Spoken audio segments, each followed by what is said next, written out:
Este es un podcast del portal Revolución Obrera. Buenas noches, hoy es 19 de mayo del año 2026, estamos en el episodio 234 de Vanguardia Obrera. Cordial saludo a los que nos están acompañando en el chat, los invitamos a que compartan. Por aquí nos saluda A. Agbaut y Andrés Osorio 8326. Y un saludo cordial para el equipo técnico y a nuestros compañeros de mesa, Adela y José, ¿cómo se encuentran? Buenas noches, Ricardo, a todos los que ya se encuentran escuchando esta transmisión también unas buenas noches y bueno, los invitamos a que compartan este episodio. Muy buenas noches a mis compañeros de mesa, por aquí muy bien, animosos pues con este nuevo episodio. Un saludo a nuestros seguidores y a nuestro equipo técnico. Vanguardia Obrera. Opinión y análisis político.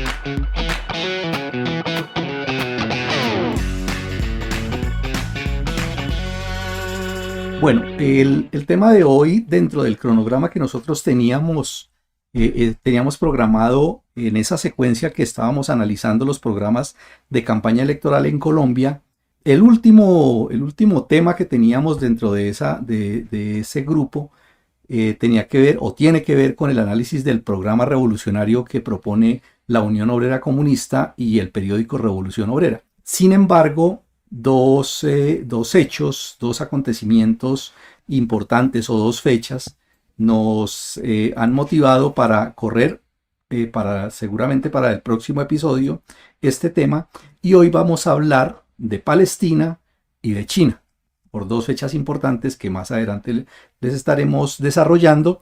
Pero antes de entrar en materia, vamos a hacer unos comentarios de algunos hechos importantes que queremos destacar en esa sección de noticias, y nos va a ayudar con esta parte la compañera Adela. Bien puede acompañar. Lo más destacado de la semana.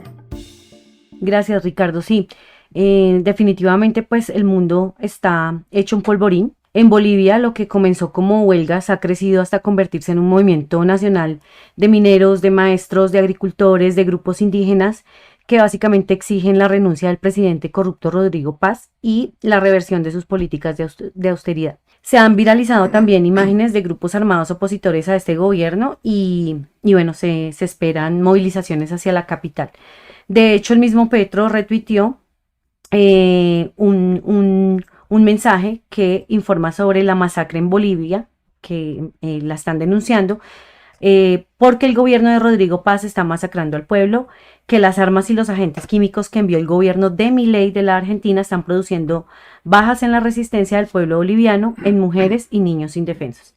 Entonces, está catalogándose además esto como un estallido social que se extiende en Bolivia, y al día de ayer lunes se registraban al menos 25 puntos de bloqueo, tanto en movimientos indígenas, campesinos, mineros, que protestan y que aseguran que, en contra de las reformas legislativas que van en contra de la población.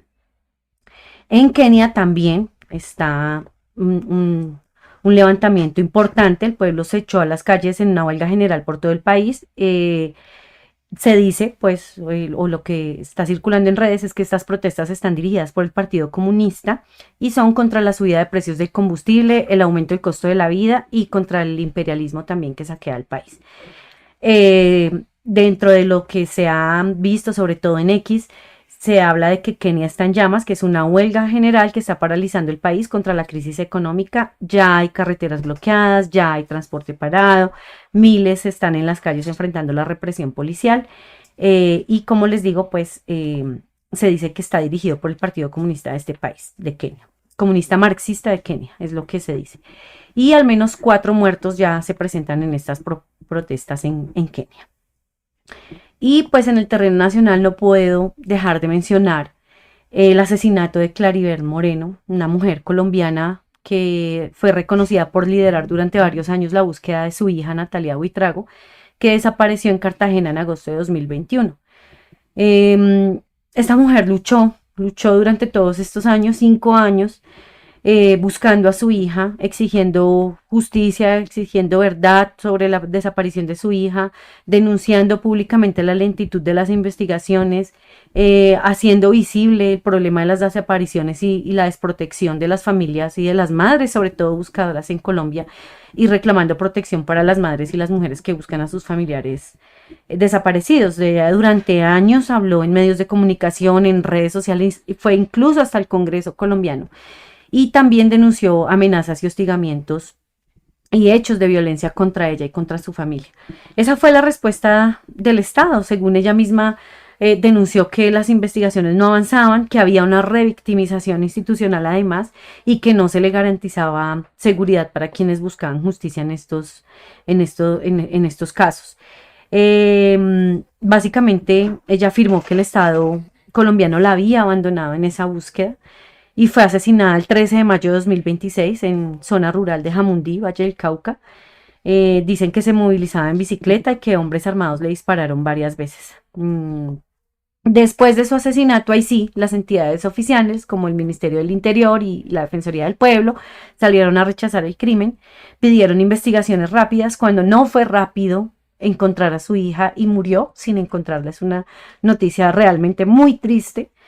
Y que causa conmoción y que nosotras como mujeres también pues hacemos eco de ese tipo de casos. Pues sí, es una revictimización, porque pues no la ayudaron, la dejaron sola en la búsqueda con su hija. Fue una madre buscadora en Colombia. Son mujeres que ante la desaparición de sus hijos o hijas se asumen ellas mismas la búsqueda, se ponen en el papel de investigadoras, dedican su vida a eso y pues lo que encuentran es la muerte. Eso es lo que ha garantizado el Estado colombiano a esta madre y pues no podía dejar de mencionarlo. Bueno, yo de todos estos asuntos que creo que nos llaman la atención poderosamente, no solamente pues por el caso de esa madre buscadora también asesinada, que muestra pues la podredumbre de todo este sistema, porque no son los únicos casos, no es únicamente aquí, son cientos y miles en todo el mundo con las mismas condiciones e incluso en algunas partes como en México aún más brutales, pero a la vez lo convulsionado que está el mundo, de que fue las primeras noticias pues que o anuncios pues que hizo mi compañera Adela, y tiene que ver con que a la par con toda la podredumbre social que se ve y lo que muestra este sistema decadente, también se ve el levantamiento de los pueblos, y ya Bolivia pues tiene 19 días ahora en un levantamiento que ha puesto a tambalear el régimen y obviamente inmediatamente responde la reacción enviando militares de otros países, ayuda militar, en fin, y anuncios pues por parte del mismo Estados Unidos e incluso de ir por Evo Morales, en fin. Y lo que se presenta pues en Kenia, que también es una muestra de lo que está pasando incluso en el continente africano, del cual poquitas noticias tenemos. El mundo está convulsionado, en efecto, y son los signos de estos tiempos de agonía del capitalismo que está exigiendo poderosamente la unidad mundial del proletariado, para darle salida revolucionaria a la situación. Todo se muestra pues en Bolivia, a pesar pues de que se mantiene el levantamiento popular, que pareciera que se estuviera preparando una ofensiva de las fuerzas populares. Sin embargo, ya hemos pasado por esto varias veces, incluso hasta tumbar un gobierno, poner otro, pero todo sigue igual.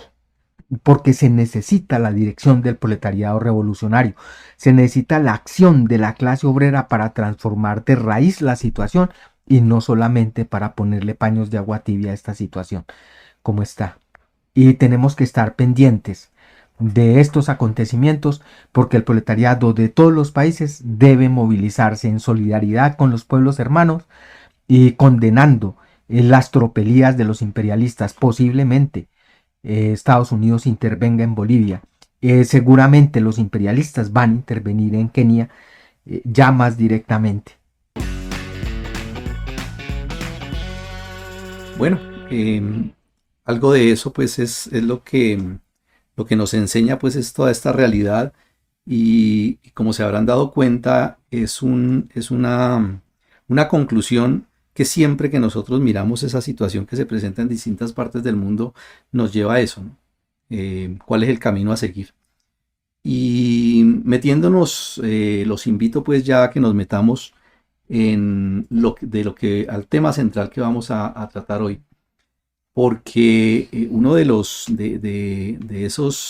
esas condiciones, de esos hechos lamentables que tenemos que presenciar es esa masacre dantesca, terrible que se presenta contra el pueblo palestino y que lo que nos tiene hoy en este programa de hoy es recordar que eso no empezó en el 2023, que eso viene de mucho tiempo atrás, que estamos hablando como un punto de hace 78 años, pero incluso podríamos ir un poco más atrás si fuéramos en la historia antigua, también encontraríamos que eso viene, las raíces vienen desde mucho antes. Pero ese punto de 78 años es un punto y un salto pues cualitativo en eso que está pasando en Palestina, y a eso es lo que se le ha llamado el Nakba, que en árabe significa catástrofe o desastre.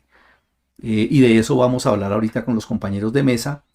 Y junto a eso, los 60 años que se conmemoran de la gran revolución cultural proletaria, que comenzó en 1966 y que duró, según la historia, pues como se ha estudiado, duró aproximadamente 10 años, ¿no? Un asunto pues también muy polémico, sobre todo por desconocido, porque hay mucha gente pues que habla de China, habla de esa revolución y habla de esa época de la gran revolución cultural proletaria, tal vez guiándose mucho por lo que ha enseñado la prensa y la educación burguesa, el Estado y todos los enemigos pues de toda esa construcción del socialismo.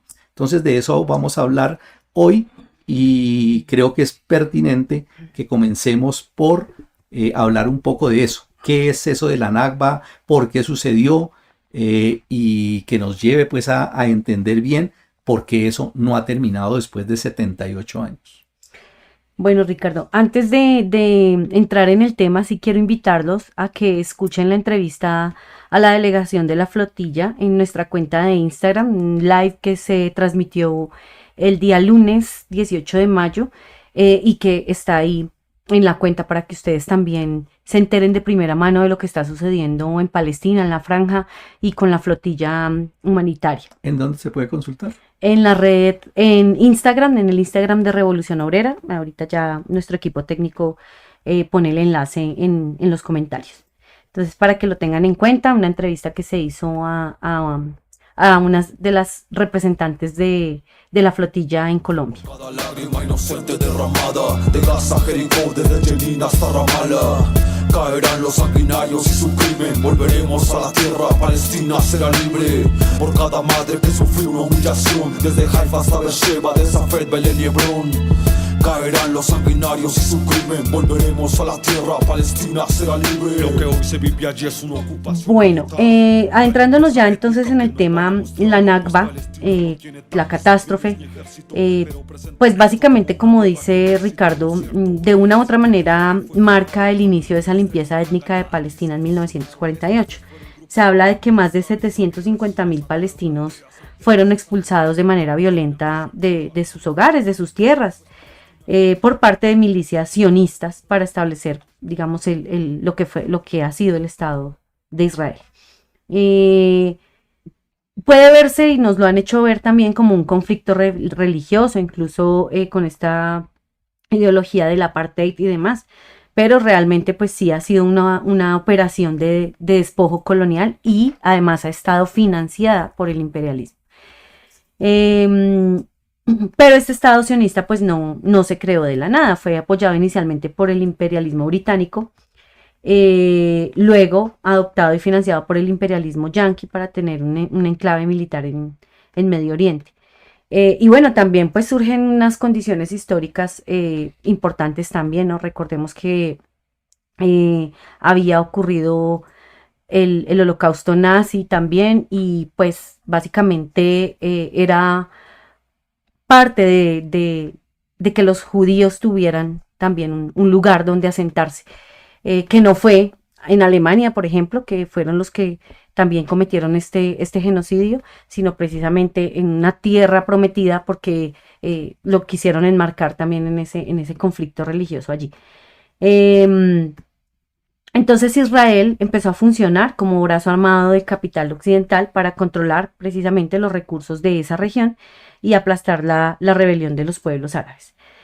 La Nakba no terminó en 1948, sino que ha sido un proceso continuo, son 78 años de genocidio, o sea, lo que estamos presenciando ahorita en vivo y en directo es la continuación de todo eso que ha sido el desplazamiento y el genocidio y el exterminio al pueblo palestino.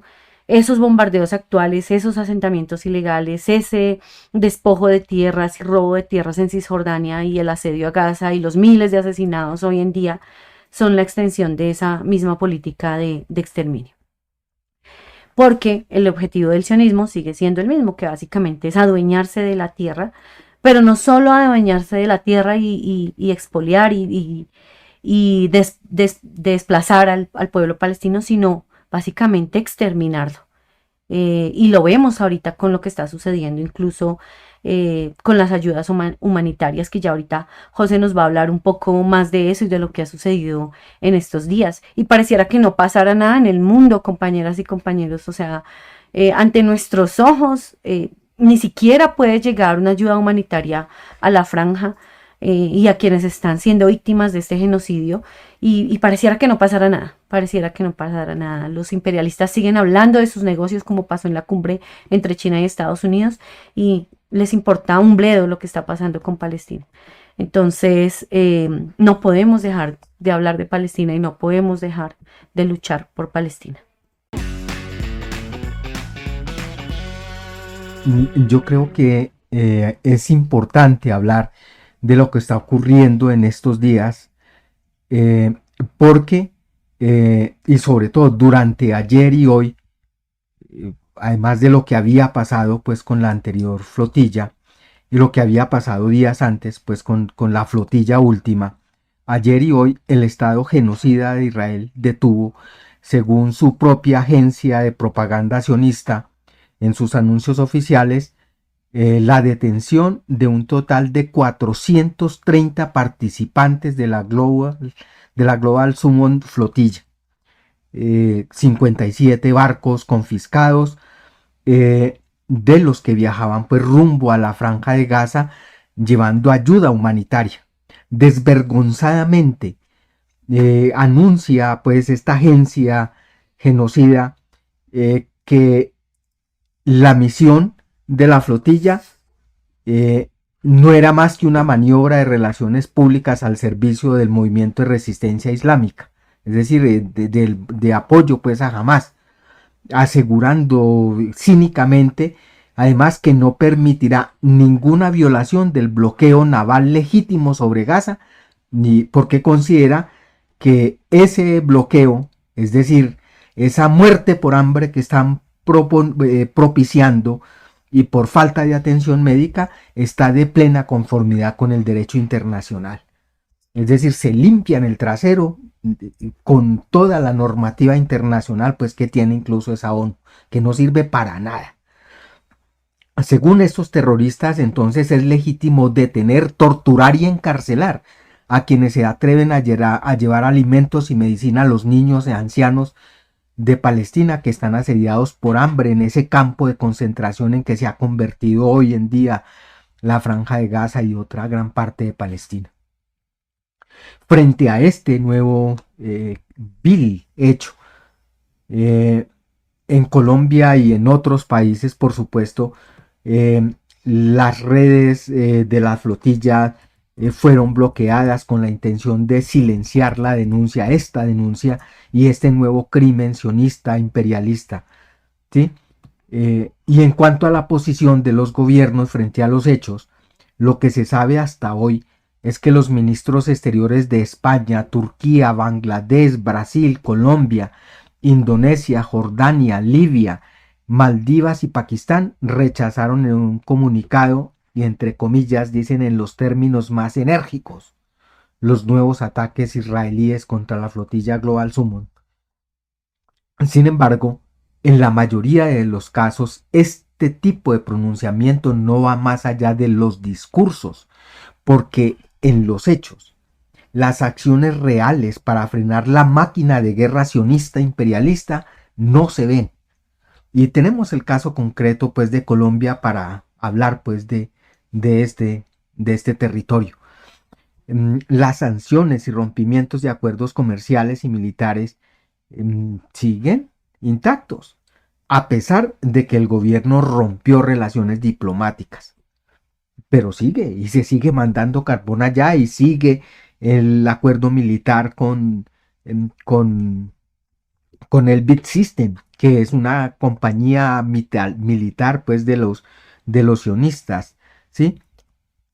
Pero de la misma manera en que hay esa actitud pusilánime de esos gobiernos, simplemente de anuncios, de condena, los proletarios del mundo, los revolucionarios y muchos intelectuales, por supuesto, han levantado sus voces. Y no solo con motivo del 78 aniversario de la Nakba, durante los días 15, 16 de mayo, o de antes incluso, pero toda la semana, finales de la semana pasada y esta, se han presentado pues a acciones condenando y la catástrofe, pero a la vez de respaldo a la resistencia del pueblo palestino. De hecho, pues ya decía la compañera Adela que desde Revolución Obrera se realizó el día de ayer en un en vivo con compañeras que hacen parte precisamente de la flotilla. Una de ellas, que yo sepa por lo menos, fue de las detenidas en la misión pasada.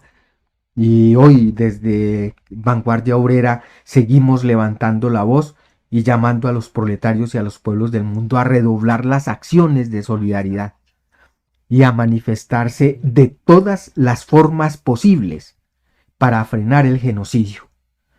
No podemos permitir este nuevo crimen que seguramente va a manchar, y si lo permitimos va a manchar esta generación de la gente que estamos hoy en el mundo.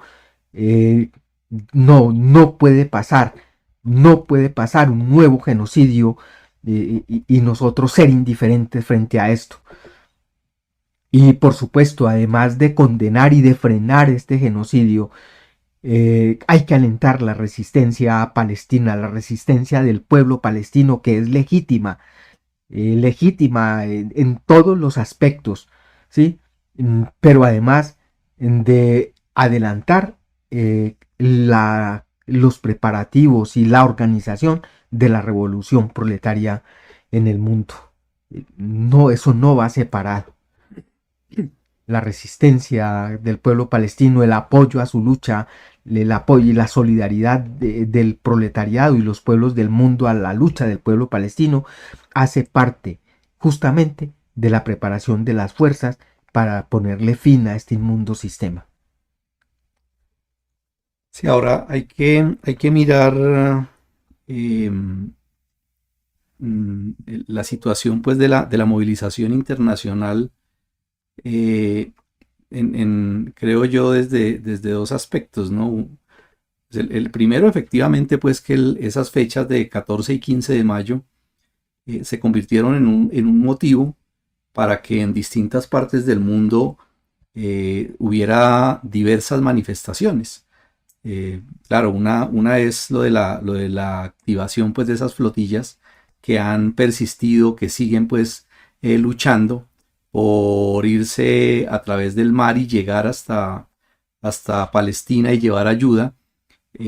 Pero además de eso, claro, ese 14 y 15 de mayo, yo diría pues que en todas partes, en todos los países, se registraron unas más grandes, otras más pequeñas, pero en todas partes se registraron acciones, algunas creo yo de destacar, como por ejemplo, empezando pues incluso por una muy simbólica, pero muy importante, lo del jugador Lamine Yamal.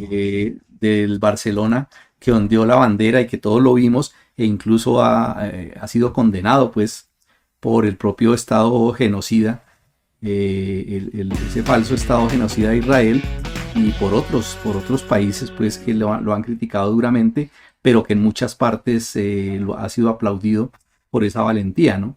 El caso, por ejemplo, de Francia, donde 6 activistas de una organización escalaron el primer piso de la Torre Eiffel e izaron desde allí una bandera gigantesca de Palestina. O en España, por ejemplo, además de las jornadas que se presentaron en todas las principales ciudades como Madrid, Barcelona, Navarra, llamó mucho la atención una actividad que desarrollaron en Zaragoza, donde 2 organizaciones encabezaron la convocatoria para las acciones para esos días 14 y 15 y organizaron lo que se llama un performance con centenares de manifestantes para el 15 de mayo, donde recrearon lo que fue la Nakba palestina, es decir, le dieron rostro y voz a algunas de esas más de 400 aldeas palestinas destruidas durante la ocupación sionista en el 48, y realizaron un desfile muy llamativo por toda la ciudad, mostrando a toda la comunidad de Zaragoza esa dura realidad y esa crueldad de ese Nakba, y resaltando esa idea que nosotros también estamos resaltando, de que eso no es un tema del pasado, de que eso no es algo que pasó en 1948, sino que se ha extendido y hoy se ha intensificado fuertemente esa acción criminal y con sevicia contra el pueblo palestino. En Reino Unido, también en Londres, organizaciones coordinaron un despliegue masivo en el centro de la ciudad, y fueron también unas marchas grandes las que se desarrollaron, igual en Buenos Aires o en México, por ejemplo, donde allá hicieron las actividades como en 2 partes. El 14 llevaron a cabo unas primeras reuniones informativas de volantes, de propaganda, de denuncia, sobre todo pues encabezadas por un grupo grande de estudiantes de las universidades, sobre todo de la Universidad Autónoma de México, y organizaron para el día 15 actividades durante todo el día. Hicieron una programación de distintos tipos de actividades, y fue realmente pues muy importante, además de que también se registraron acciones importantes en otras ciudades como Querétaro, Guadalajara, Puerto Vallarta y en el estado de Veracruz también. En otros países, ¿no? Bruselas, Bélgica también, y en Colombia pues se hizo también, creo yo, una actividad importante en varias ciudades del país, donde se realizaron acciones, marchas y plantones. Por ejemplo, en Bogotá, al finalizar la tarde y parte de la noche, el 15 se realizó una gran marcha por una de las principales avenidas. Los que conocen Bogotá, es la avenida Calle 26, que conecta al centro de la ciudad con el aeropuerto El Dorado. Es una de las arterias más importantes de la ciudad de Bogotá, y fueron varios pues las horas que bloquearon las vías mientras los manifestantes se desplazaban desde la embajada gringa, que queda ahí sobre la 26, hasta la embajada de Palestina, que queda hacia la zona de la avenida Caracas, donde está construyéndose pues todo el tema del metro. También se conoció que hicieron actividades en la Universidad Industrial de Santander en Bucaramanga. Allí realizaron también acciones con pancartas, con rayados y varios discursos, donde la comunidad educativa y algunos asistentes de fuera de la universidad acompañaron también activamente esa jornada. También en el portal Revolución Obrera encontrarán y en el Facebook de Revolución Obrera información de esto, como las acciones que se registraron en Cali. Allí hay videos pues y fotos donde realizaron un plantón exactamente en la Loma de la Dignidad o Loma de la Cruz. Allí confluyeron varios activistas, hicieron un plantón, adornaron el lugar con pancartas alusivas a la exigencia pues y a la consigna de una Palestina libre. Se realizaron varios discursos, consignas, poemas, canciones que están publicadas también, y se juntaron todas esas voces para denunciar al sionismo y al capitalismo. Es decir, se hizo pues en Colombia también una acción importante en varias partes, y seguramente pues en otras ciudades intermedias que no hemos pues tenido información, pero seguramente también realizaron actividades, ¿no? Y en ese sentido digo yo que es importante eso que se presenta pues ese 14 y 15. Sin embargo, claro, tenemos que reconocer que eso no es suficiente. Y no es suficiente porque pues el efecto que causó esa jugada del imperialismo de los Estados Unidos, cuando lanzaron pues esa bandera y esa consigna pues de la paz, y se pusieron como al frente de eso el asesino Trump, lograron pues calmar esa gran ola pues de lucha mundial que había, porque había pues realmente un movimiento creciente, un movimiento muy fuerte, muy grande, donde incluso se estaba avanzando en asuntos a los cuales hay que tratar de llegar. Es decir, acciones de bloqueo económico, de bloqueo a la industria, de bloqueo al transporte, tanto en las ciudades como en el transporte marítimo, que es lo que realmente puede hacer una acción fuerte, contundente, y que obligue pues a ponerle freno realmente a esa ocupación y a esa continuidad que ha tenido pues esa acción criminal de los sionistas contra el pueblo palestino, ¿no? Entonces, importante pues lo que pudimos ver el 14 y 15, incluso el 16, y algunas actividades que se han seguido desarrollando en varias partes, pero hay que reconocer que es insuficiente y se necesita mucha más acción, se necesita mucha más coordinación, se necesita una labor más coordinada y contundente para avanzar en ese propósito. Sus mensajes, comentarios, opiniones y sugerencias son muy importantes para el desarrollo de este podcast, así como sus aportes materiales para sostenerlo. En la descripción del programa encontrarán distintas opciones para ponernos en contacto de forma sencilla. Los leemos y los escuchamos.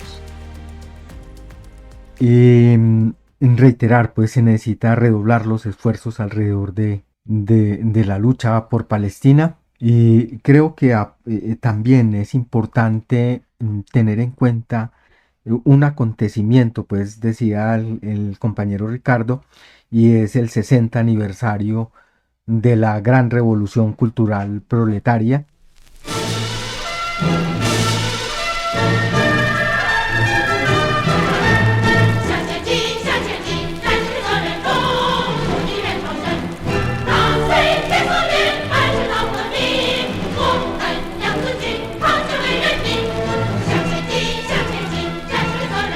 Un gran movimiento desarrollado en la China socialista, y es importante porque fue y ha sido hasta ahora la más grande movilización revolucionaria de las masas conscientes en la historia de la humanidad. Ese es un hecho histórico innegable, y por eso todos los imperialistas, todos los reaccionarios han condenado y vilipendiado con odio esta iniciativa creadora de las masas.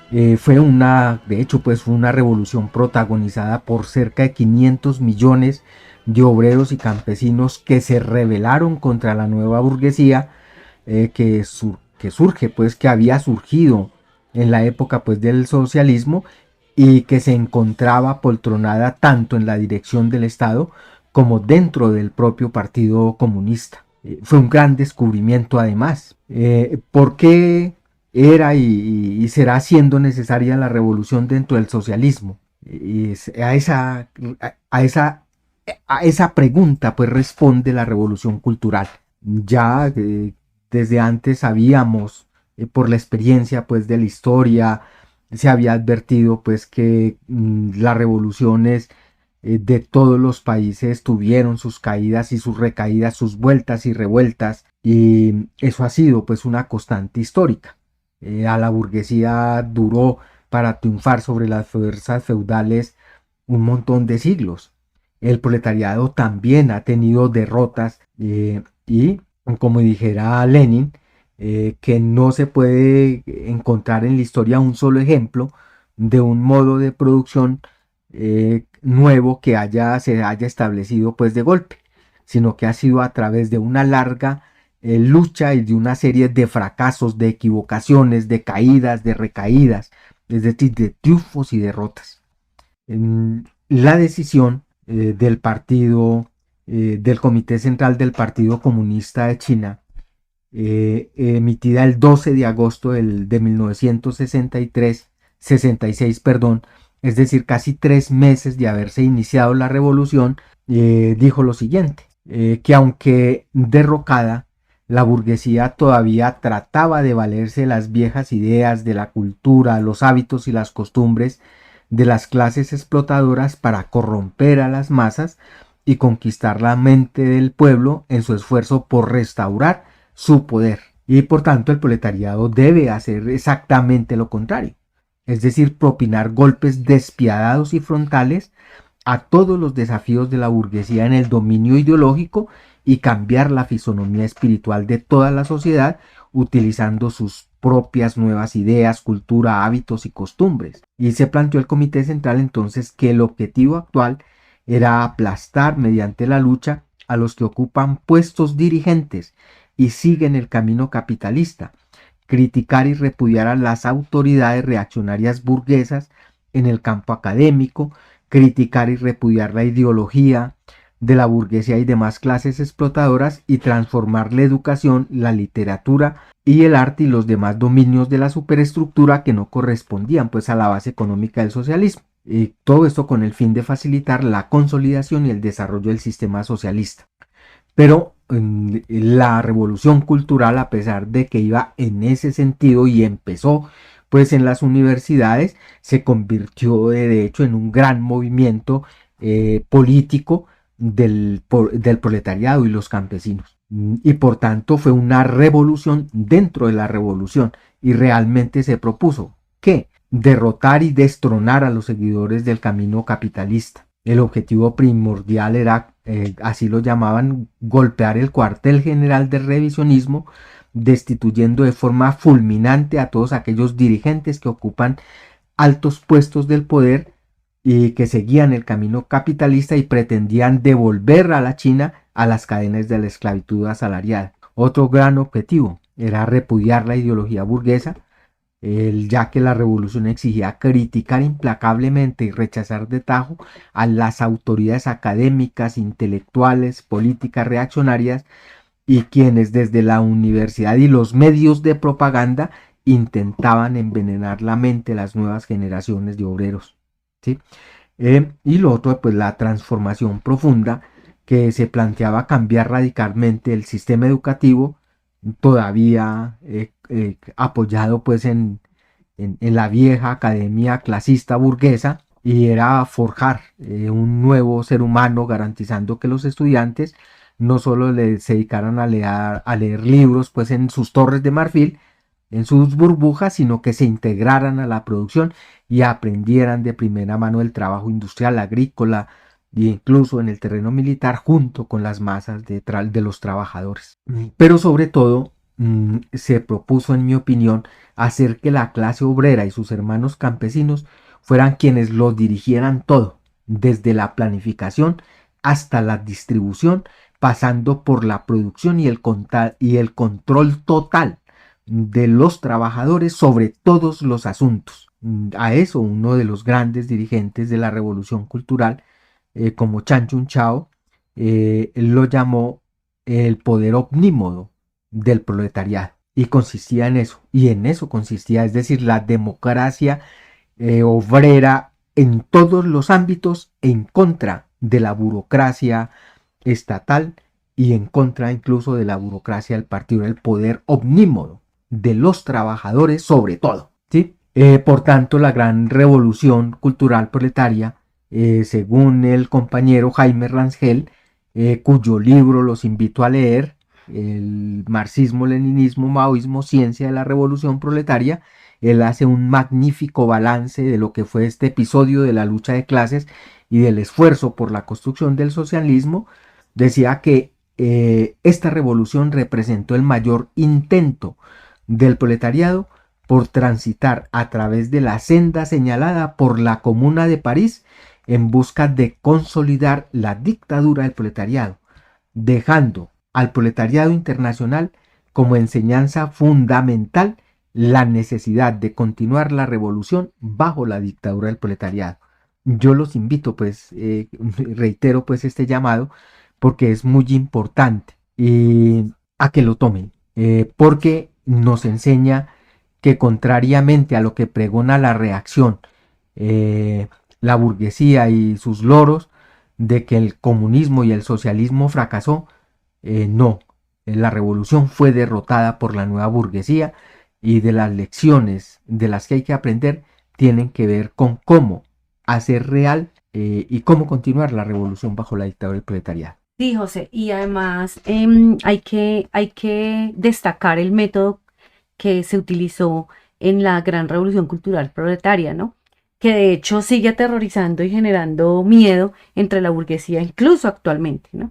Porque, error le tiene. exacto, porque no es como en las búsquedas que uno hace por internet, ¿qué fue la gran revolución? Y de una vez sale que fue una purga, no fue una purga burocrática, fue básicamente una explosión de participación democrática de las masas como tal, donde se adoptó también como principio la educación, incluso la reeducación de las masas de dirigentes que también se iban como alejando del camino socialista y bueno, dejando que cientos de millones de personas se liberaran a sí mismas mediante la acción directa.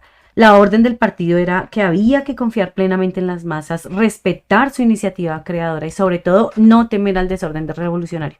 Y aquí me parece que nosotros sí tenemos que destacar algo, y cuando nosotros hablamos de confiar plenamente en las masas, se trata de eso, incluso de las discusiones que se presentan al interior de los órganos dirigentes. Hay que plantearlas a las masas son sabias y también ayudan a solucionar esas discusiones. Por ejemplo, las manifestaciones de opresión a la mujer en una organización política, ¿sí? Eso no puede ser cosa de esconder, ¿sí? Las discusiones no se esconden. Claro, se protegen las organizaciones cuando están en la clandestinidad y demás, y su estructura, pero las discusiones no se esconden, las discusiones se dan de frente a las masas, y era la orden del partido en ese momento, confiar plenamente en las masas. Señalar los errores. Ningún partido se desprestigia señalando sus errores y sus equivocaciones. Exacto. Y reconociéndolos, autocriticándose. Exacto.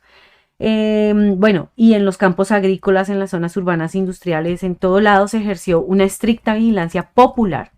¿Sí? Entonces el pueblo tomó el control efectivo de los lugares de trabajo, denunció públicamente a los administradores que defendían esos intereses mezquinos, esos intereses individualistas, porque eso es ir restaurando el camino capitalista, ¿sí? Y en la vanguardia de este asalto, digamos, se ubicaron los famosos guardias rojos que integraban los comités revolucionarios en los centros docentes, y que estaban compuestos en su mayoría por estudiantes valientes, por estudiantes revolucionarios, por estudiantes que estaban dispuestos a dar la vida por el socialismo. Ese es el primer mérito, digámoslo, de la gran revolución cultural proletaria en China, que fue despertar el odio de la burguesía, y por eso llueven montañas de basura sobre esta experiencia. Pero nosotros tenemos que ir más allá y realmente destacar cuál fue esta experiencia. Bueno, básicamente, pues el método fue ese, y además, en particular en la comuna de Shanghái, pues se aplicó el Estado tipo comuna, ¿sí? Que hemos hablado aquí también ampliamente de lo que es el Estado tipo comuna, con funcionarios elegibles y removibles por las masas directamente y además cuando fuera necesario, ¿sí? Sin necesidad de convocar elecciones caras y hacer todo un show electoral, no. ¿sí? Si no sirven esos funcionarios, si no cumplían con el mandato de las masas, pues había que removerlos y además con salarios iguales a los de un obrero común. En esa aplicación del Estado tipo comuna también era el poder estatal que se apoyara realmente en las organizaciones de masas y obreras, de masas de obreros y campesinos armados, ¿sí? Que fueran ejecutivas y legislativas al mismo tiempo. O sea, pretender dejar la dictadura del proletariado, la democracia de los obreros y campesinos sin que el pueblo esté en armas, pues era un error, ¿sí? Se necesitaba el armamento general del pueblo y eso también hace parte del Estado tipo comuna. Perdóneme que me les meta ahí. Discúlpeme que le interrumpa, pero pues a propósito de eso en el chat, dice @Teiron Sergio, ¿por qué los camaradas chinos no aplicaron la gran revolución cultural proletaria en el ejército como se debía? A propósito pues de lo que se está hablando. Yo creo que se refiere a lo que la compañera de él acaba de decir, pues respecto a que se necesita, y es de las grandes deficiencias, de los grandes errores de la revolución cultural, el que en el ejército no se llevó a cabo este ejercicio de la revolución cultural plenamente. Entonces sí se educó, se hizo propaganda y no sé qué, pero no se removió y se hicieron pues algunos ejercicios como la democracia económica, la democracia política, es decir, discutir, pero el ejército no se tocó, ni se deshizo el ejército permanente que quedó siempre estuvo como una fuerza separada del pueblo. Entonces, incluso en la comuna de Shanghái, cuando se establece la comuna, que inicialmente adquiere todo lo que hizo y ejecuta todo lo que se hizo en la Comuna de París, remover a todos y armarse incluso, hubo una transacción. Entonces, desde el mismo comité central y de la dirección del partido y del Estado se dice, no se puede ir tan lejos, no se puede ir tan lejos. Entonces propusieron hacer los comités de triple integración, ¿sí? Que era representantes de las masas, representantes del partido nombrados por el partido y miembros del ejército no nombrados, no elegidos por las masas, sino nombrados por el ejército. Es decir, las masas tenían apenas una tercera partecita del poder y no tenían el poder real. Es decir, dos burócratas nombrados desde arriba y las masas elegían pues en el comité de ese triple integración o tripartita apenas una parte de los representantes. Y ese fue de las razones por las cuales justamente fue derrotada pues la gran revolución cultural, ¿sí? Si ese era el remedio de continuar la revolución bajo la revolución, entonces ¿por qué se perdió el poder en China? ¿Sí? Que es una de las grandes, preguntas que existen. Qué pena de la que yo le corté a usted con la pregunta, pero continúe pues con su intervención. Es básicamente lo que vamos conversando, ¿no? Porque ahorita tenemos que hablar también de las enseñanzas que nos deja esta gran revolución cultural proletaria, y parte de eso pues ya lo expone José. O sea, destacar esta experiencia no se trata solo de hablar de las cosas buenas, sino se trata de hablar de los errores también que se cometieron, porque esas son las enseñanzas que nos quedan y eso es lo que nosotros tenemos que tener en cuenta para corregir. Y sí, pues efectivamente esta lucha bajo la dictadura del proletariado tiene que continuar, porque los explotadores derrocados van a tratar siempre de levantar cabeza, compas. Siempre, de mil formas van a tratar de recobrar su paraíso de explotación. Y esa es una de las principales enseñanzas que nos deja esta experiencia de la gran revolución cultural proletaria. Encuentren este y todos los episodios de Vanguardia Obrera también en YouTube. Recuerden seguirnos en Spotify y en las principales plataformas de podcast para no perderse ni un solo programa. También pueden compartir ese que más les gustó. Más contenido de interés en revolucionobrera.com. Sí, hemos, dentro de lo que hemos hablado, pues ya hemos hablado de las enseñanzas, precisamente, ¿no? Y para no redundar en eso, creo que se trata de no redundar, Yo solamente quiero mencionar un asunto que tiene que ver precisamente con esa pregunta. Y es porque cuando hablamos de camaradas chinos, estamos hablando de comunistas chinos y de burgueses. Porque ese partido, esa lucha pues interna que había ahí en el partido chino, ya venía ahí. Y efectivamente esa línea burguesa había cogido una fuerza muy grande. Y paradójicamente es una cosa muy contradictoria, paradójicamente porque precisamente fue el partido chino el que encabezó esa lucha contra el revisionismo khrushchevista, contra el revisionismo de la Unión Soviética, que era de donde surgía esa idea de que cuando se tomaba el poder, las condiciones cambiaban drásticamente, y entonces surgió toda esa teoría que se conoció pues en esa lucha como la de las 3 pacíficas y los 2 todos. Ujú. Es decir, coexistencia pacífica, transición pacífica, emulación pacífica, Estado de todo el pueblo y partido de todo el pueblo. ¿Sí? Entonces ya era una lucha pues que de cierta manera tenía un camino muy, muy conquistado ya esa línea burguesa en el partido chino, reforzado por la línea burguesa en el partido de la Unión Soviética, que también había cogido unas alas muy grandes. Y claro, esa pelea pues por el tema de continuar la lucha de clases en el socialismo, por terminar con esos privilegios de esos funcionarios, de esos especialistas.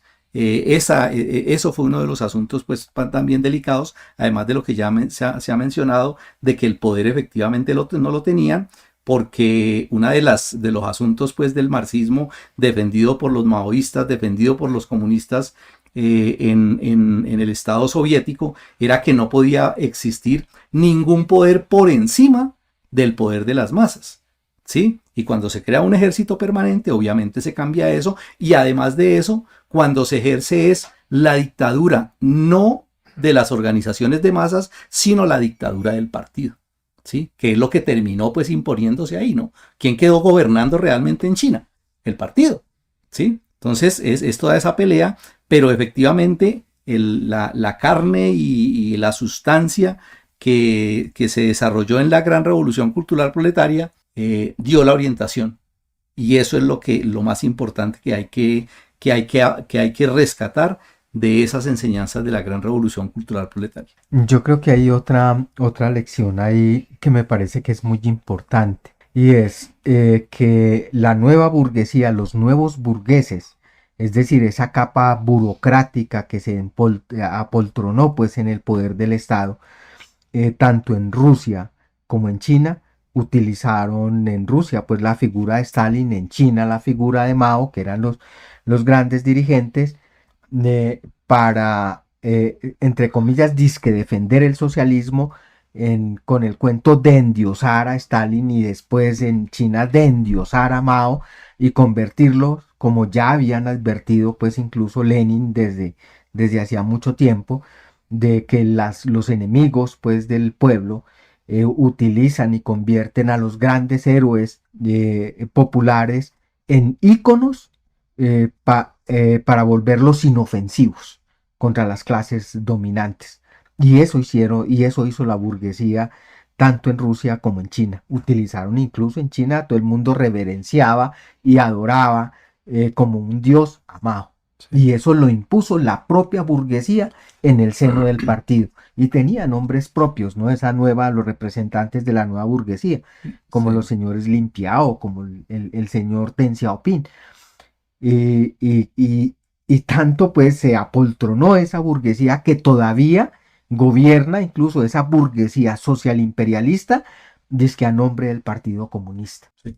Y hay que cuidarse mucho de eso, porque igual que cuando uno mira la historia, uno cree que eso es historia. Hay gente que mira la historia como si fuera un asunto del pasado, ¿no? Y no lo es tanto. Hay incluso comunistas en la actualidad que se dicen comunistas revolucionarios, que manejan esa teoría de que el conocimiento, de que la discusión, de que el debate, de que las cosas pues carnudas pues de toda la revolución son un problema de los intelectuales y que lo deben manejar los intelectuales Y los y genios. que a las masas no se les debe dar eso, que eso no lo van a entender, que eso no es problema de ellos y privando pues a las masas, y eso está enlazado directamente con privarlos también del poder. Es decir, si no se confía en el poder de las masas, ¿cómo se les van a entregar las armas a las masas si no son dignas, si no van a saber manejar eso? Eso es una cosa que actualmente incluso hay comunistas que defienden ese cuento y esa teoría, y es el mismo camino, hacia allá va eso y de eso hay que cuidarse. Claro que sí, compañeros. Bueno, esas son parte de las enseñanzas de los debates que persisten también y que de una u otra manera con estas experiencias o fueron resueltos o podemos saber identificar también los errores que se cometen en la actualidad. Y por eso es tan importante destacar estas efemérides, por eso es tan importante de nuevo exaltar estas experiencias y darlas a conocer al movimiento obrero en la actualidad. Sobre todo porque nuestra lucha es por eso, ¿no? Por una sociedad distinta, por un estado de dictadura proletaria. Sabemos que esa es la solución a todo el sufrimiento que viven los pueblos en el mundo, y por eso pues es parte también del análisis y del estudio de los revolucionarios. Quisiera de todos modos saludar aquí a nuestros seguidores que en el chat se han manifestado, que han estado muy activos hoy, a Andrés, a Isaías, a María Elena, a Eduard Vivas, José Fabio, a Cero, que también han estado, a Luis Alfonso Cepeda, a Cero, que dice que también han estado en la Universidad Tecnológica de Pereira, un homenaje a la causa palestina en el marco de la Nakba, en medio de un cierre de calle organizado por estudiantes, a Terion, que nos hizo la pregunta pues de la cual estábamos hablando ahorita, Frank, María Elena, que dice que el socialismo es lucha de clases y depende de cómo se afronte el proletariado esta lucha de clases, sobre todo en lo ideológico, y lo peor es el oportunismo, es decir, la ideología burguesa al interior del movimiento. La lucha ideológica es determinante en el rumbo del movimiento revolucionario, es verdad. Andrés Osorio, la necesidad de superar la gran revolución cultural proletaria como parte de los aprendizajes del proletariado internacional. Frank, los trabajadores debemos construir un gobierno revolucionario propio en forma de consejos ejecutivos locales o comunales, clubes obreros o comités de trabajadores, sí. José Fabio, los reformistas se metieron en el partido para corromperlo y desviaron la dictadura del proletariado. Todas estas, compañeros, de verdad, apreciaciones muy importantes, y les agradecemos por estar tan activos también en el chat. Es parte de lo que seguimos discutiendo y es parte de lo que seguimos difundiendo también desde el portal digital Revolución Obrera. Allí también ustedes encuentran en varias de las efemérides artículos que hablan de esta experiencia de la gran revolución cultural proletaria en China. Los invitamos a estudiarlos, a discutirlos, a tenerlos en cuenta también en su trabajo revolucionario.